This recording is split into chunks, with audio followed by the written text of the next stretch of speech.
Bonjour, ici Danny Hugo pour Carnivore.tv. Nous sommes présentement dans les locaux de CIM-FM 103.9. Cette radio diffuse tous les jours dans la grande région de Laurentides. Cette station fait depuis peu partie du groupe Cogeco, qui possède aussi la prestigieuse radio 96.9 C'est quoi.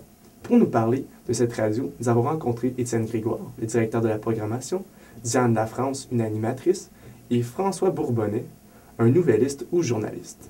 Mon rôle à CIM est assez complexe. Je suis directeur de la programmation, directeur musical, directeur de la promotion aussi. Je suis responsable des émissions, je suis responsable de l'image sonore, je suis responsable de tout le contenu musical et je suis le patron des animateurs. La qualité première, je te dirais l'humilité. Tu reçois des gens en entrevue, c'est eux qui sont les stars, tu comprends? On les met en évidence. C'est pas toi qu'il faut qu'ils soient en évidence. Ton ego, là, mets-le à côté, là, puis fais briller ton invité. Que ce soit pour me parler d'un événement qui se passe dans les Laurentides, c'est toute la place qu'il faut lui laisser. La particularité ici à CIM, c'est qu'il n'y a pas de star. Il n'y a personne qui se prend pour une star. C'est pas des comédiens, ce ne sont pas des humoristes, ce ne sont pas des chanteurs, et ça, c'est très particulier. Mon rôle à CIM, c'est d'être... Je suis journaliste, mais le titre de mon poste, il appelle ça nouvelliste. La différence entre un journaliste et un nouvelliste, c'est que le journaliste, il va chercher la nouvelle, puis il la produit.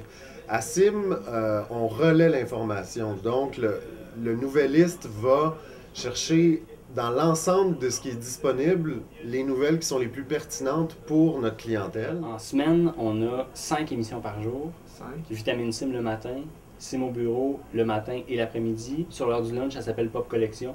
Puis le retour à la maison, l'Express. Puis il y a une émission de début de soirée qui s'appelle Le meilleur de la musique. CIM au bureau, c'est une émission qui se déroule au bureau. Alors, c'est certain qu'il ne faut pas venir déranger.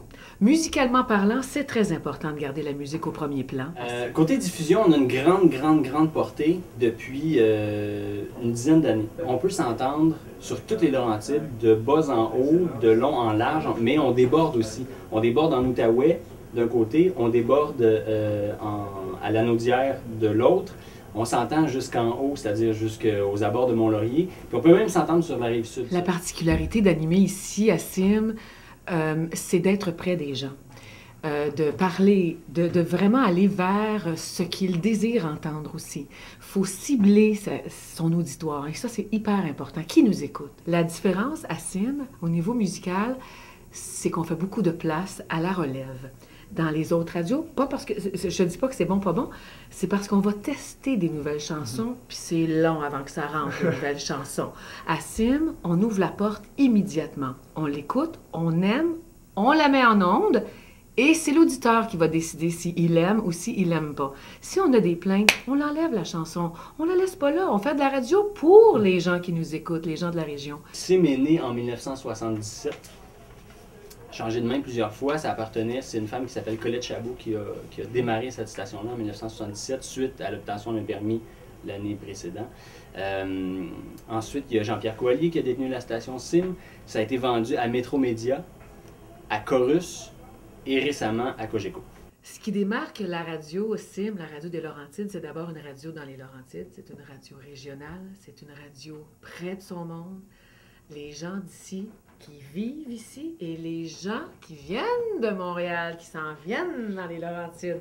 La fin de semaine, on n'anime pas de la même manière. Il y a plus de fiesta avec Danny Berger, entre autres. Il y a plus de musique plus beat fin de semaine, parce que c'est une radio beaucoup de fin de semaine. La radio de la semaine, moi j'anime CIM au bureau. Là, on s'adresse vraiment aux gens qui vivent ici. Le vrai monde d'ici, les Laurentiens, là. Ben, CIM, c'est une radio de proximité. CIM, sa principale vocation, c'est de servir sa clientèle locale. Donc, le but, c'est d'informer les gens sur ce qui se passe dans leur vie. Une autre particularité, c'est qu'on est près des gens dans les Laurentides. Oui, on est régional, mais on est aussi international. Parce que ça ne veut pas dire que tu vis dans les Laurentides, que tu ne veux pas savoir ce qui se passe au Japon, que tu ne veux pas savoir ce qui se passe en Haïti. On ouvre la porte au monde, mais on s'adresse aussi aux gens d'ici avec les choses qui se passent ici. Et ça, je pense que c'est très, très apprécié et c'est ce qui nous distingue. Pour terminer, CIM-FM est une radio importante pour la région des Laurentides. Nous avons pu discuter avec Étienne Grégoire, le directeur de la programmation, Diane Lafrance, une animatrice, et François Bourbonnet, un nouvelliste qui nous ont parlé de l'histoire de la station, mais aussi de sa programmation qui la distingue des autres. C'était Danny Bibeau pour Carnivore.tv. Maintenant, passons à notre collègue Sarah Paréwald qui nous fera découvrir M. Claude-Henri Grignon. Ce célèbre Québécois, natif de Saint-Adèle, a fortement aidé à faire connaître la région des Hautes-Laurentides.